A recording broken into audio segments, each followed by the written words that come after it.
La Loire réserve bien des surprises. Le mystère se trouve quelquefois de l'autre côté de la rive. Entre Tours et Digoin, une étrange créature a monopolisé une belle équipe le temps d'une petite enquête ligérienne.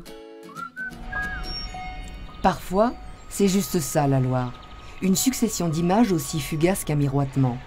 Matière insaisissable à couler en nous, comme de l'eau. C'est beau, mais ça ne fait pas une histoire. Les histoires, elles, se nourrissent d'exceptions. Et alors là, branle-bas de combat.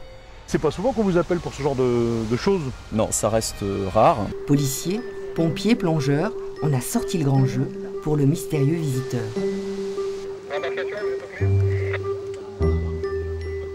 Et maintenant, une cage qui a dû voir passer plus souvent des chiens que quoi d'ailleurs.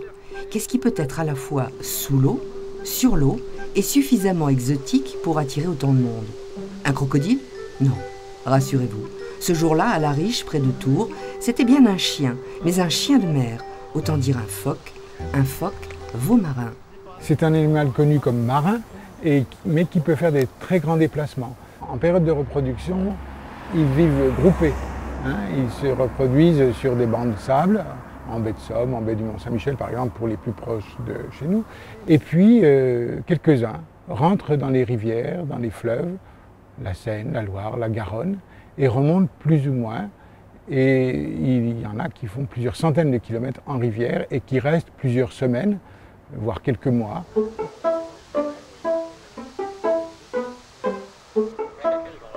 Notre visiteur est donc un aventurier, un curieux, explorateur dans l'âme et viscéralement très gourmand.